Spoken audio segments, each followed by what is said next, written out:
कल्पना कीजिए, आपने पूरे जीवन भर बहुत मंदिरों में यात्राएं की, पूजा अर्चना की, तीर्थ यात्राएं की, धर्म अनुष्ठान किए, लेकिन एक दिन ईश्वर अचानक आपकी तपस्या से खुश होकर आपके सामने आ और आपसे एक प्रश्न पूछ लिया। उन्होंने पूछा कि तुम्हारे कारण कितने लोगों को जीवन में सुख आया और कितने लोगों को तुमने पीड़ा दी। क्या इसका उत्तर आपके पास होगा? गोस्वामी तुलसीदास ने एक बड़ी अच्छी 2 लाइनें कही जो मेरे दिल को अक्सर छू जाती है, और मैंने सोचा कि मैं आप लोगों को भी ये बताऊं। उनकी जो उन्होंने कहा, कितनी सुंदर बात कही। परहित सरसी धर्म नहीं भाई, पर पीड़ा सम नहीं अदमाई। इन 2 पंक्तियों में केवल धर्म ही नहीं बल्कि मानव जीवन का संपूर्ण दर्शन छुपा दिया उन्होंने। जो छुपा हुआ है उसके बारे में आज हम विस्तृत चर्चा करेंगे, उसकी आध्यात्मिक, मनोवैज्ञानिक और जो उसका वैज्ञानिक दृष्टिकोण है उसकी भी बात करेंगे। इस दोहे का अगर मैं अर्थ आपको समझाऊं कि परहित अर्थात दूसरों का जो हित है, जिसमें दूसरों का परमार्थ, दूसरों का कल्याण छुपा हुआ है। धर्म मतलब जो हमारा आचरण है, जो धर्मयुक्त है, जिसमें समाज को और जीवन को संतुलित रखा जाता है, वो धर्म कहलाता है। पर पीड़ा मतलब जो दूसरे की पीड़ा है उसके बारे में आपने कितना सोचा, उसका सुख, उसका दुख के बारे में, उसकी पीड़ाओं के बारे में आपने कितना सोचा। चाहे वो शब्दों से हो, चाहे वो व्यवहार से हो, चाहे वो आर्थिक रूप से हो या मानसिक रूप से हो, आपने उस बारे में कितना सोचा, वो पर पीड़ा। अदमाई मतलब जो सबसे बड़ा पाप है, मतलब जो जिसकी आप सोच भी नहीं सकते वो इतना बड़ा पाप हो सकता है, वो है अदमाई। इसलिए तुलसीदास जी ने बहुत अच्छी बात कही कि दूसरों का भला करने से बड़ा कोई धर्म नहीं है।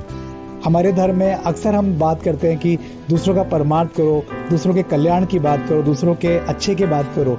तो यही तुलसीदास जी ने यहाँ कहने का जो इनका मूल तात्पर्य था वो यही था कि धर्म जो है, क्या वो उन्होंने पूछा है बाकायदा, इसमें अपन समझ भी सकते हैं कि क्या धर्म केवल पूजा है। आज अधिकांश लोग धर्म को केवल मंदिर जाना, मस्जिद जाना, चर्च या गुरुद्वारे तक ही सीमित समझ लेते हैं। लेकिन सोचिए, यदि कोई व्यक्ति रोज पूजा करता है लेकिन घर आकर अपने माता पिता का अपमान कर देता है, क्या वो पूजा रह गई? यदि कोई व्यक्ति घंटों मंत्र जाप करता है, पूजा लगातार आप देखेंगे वो मंदिरों में लगा हुआ है, पूजा पाठ में लगा हुआ है, लेकिन अपने ऑफिस में अपने कर्मचारियों के साथ दुर्व्यवहार करता है, उनका शोषण करता है, तो क्या वो सही है? क्या वो उचित आचरण है? यदि कोई व्यक्ति दान देता है लेकिन किसी गरीब को दुखी कर देता है, किसी गरीब को अपमानित कर देता है, क्या वो ठीक है?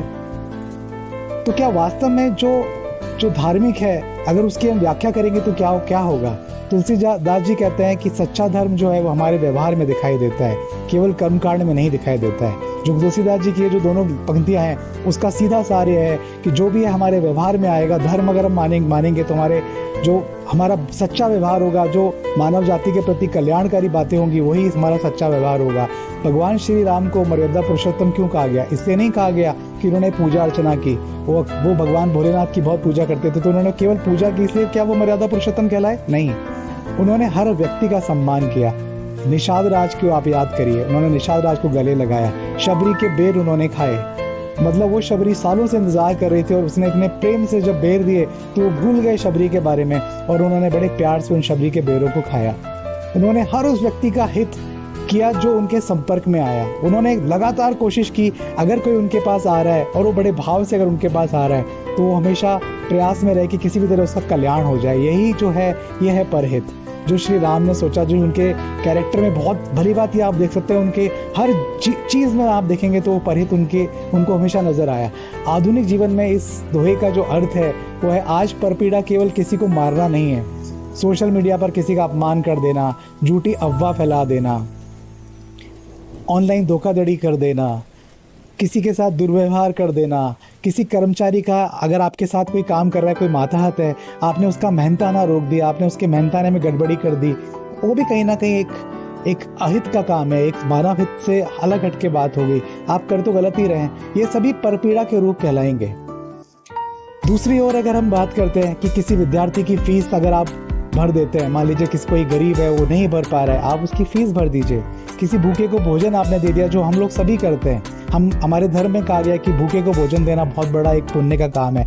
किसी निराश व्यक्ति को उम्मीद दे देना, आप कुछ नहीं कर पा रहे, आप तन मन धन से नहीं कर पा रहे, तो आप केवल मन लगा दीजिए, आपने उसको कुछ उम्मीद दे दी, आपने उसको हिम्मत दे दी, बहुत बड़ा कार्य है। किसी बुजुर्ग, आज की डेट में सड़क पूरे पार नहीं कर पाते, आप सड़क पार कराइए, आप हॉस्पिटल में उनकी सेवा करिए, ये बहुत बड़ा हित का कार्य है, सभी परहित है।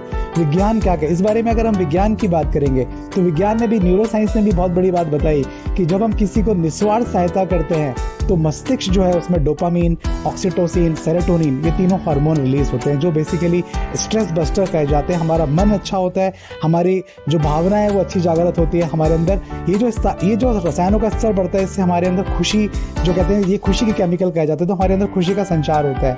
ऑक्सीटोसिन विश्वास को बढ़ाता है, अपनेपन को बढ़ाता है, उसमें महत्वपूर्ण भूमिका निभाता है। डोपामीन हमें संतोष और प्रेरणा देता है।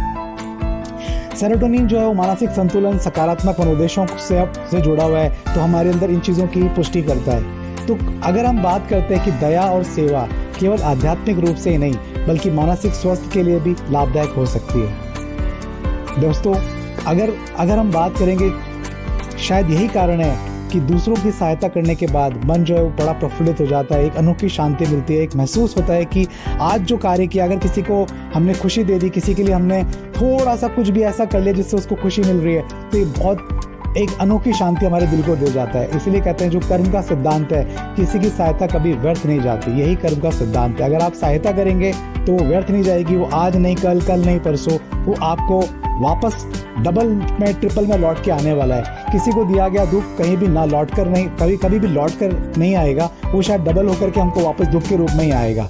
इसलिए भारतीय दर्शन भी जो हमारा है वो बार बार यही कहता है कि जैसा कर्म वैसा फल। दूसरों के लिए जो बोओगे वही दूसरे किसी दिन अपने जीवन में भी काटोगे। कहते हैं ना कि जैसा आपने बोया है, बोया पेड़ बबूल का, तो आम कहाँ से होए। तो ये हमारे धर्म में बहुत पुरानी व्याख्या कही गई है।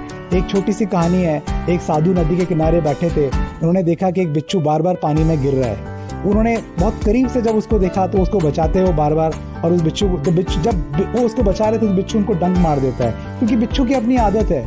किसी ने पूछा उनसे, साधु से कोई रास्ते में जा रहे थे, उन्होंने पूछा कि जब बार बार डंक मार रहा है तो आप उसे क्यों बचा रहे हो? क्योंकि वो उसकी प्रवृत्ति है। तो साधु ने अपना कार्य, उनको लगा कि नहीं, मुझे तो उसको बचाना है। तो साधु ने बड़ा प्यार से मुस्कुराए वो, और उन्होंने एक ही बात कही उससे, एक ही उत्तर दिया कि डंक मारना उसका स्वभाव है, मैं अपना कार्य कर रहा हूँ, लेकिन उसकी सहायता करना जो है वो मेरा अधिकार है, वो मेरा कार्य क्षेत्र है, मैं वही कर रहा हूँ जो मुझे दिया गया है। तो इसलिए हम जो कहते हैं कि किसी के स्वभाव को भूल करके अपने स्वभाव को अच्छा बनाएं। हम प्रयास करें कि लोगों के लिए अच्छा कर रहे हैं, हम प्रयास करें कि जो हित में है लोगों के वही हम करें, और कहीं ना कहीं जब हम दूसरों का हित करेंगे, हमारा हित उसमें अपने आप से छुपा हुआ होगा। हर सुबह अपने आप से केवल 2 ही प्रश्न पूछना चाहिए दोस्तों। जब भी सुबह उठते हैं आप प्रयास करें कि कहीं ना कहीं आप अपने आप से पूछें कि आज मेरे कारण किसी के चेहरे पर मुस्कान आएगी क्या।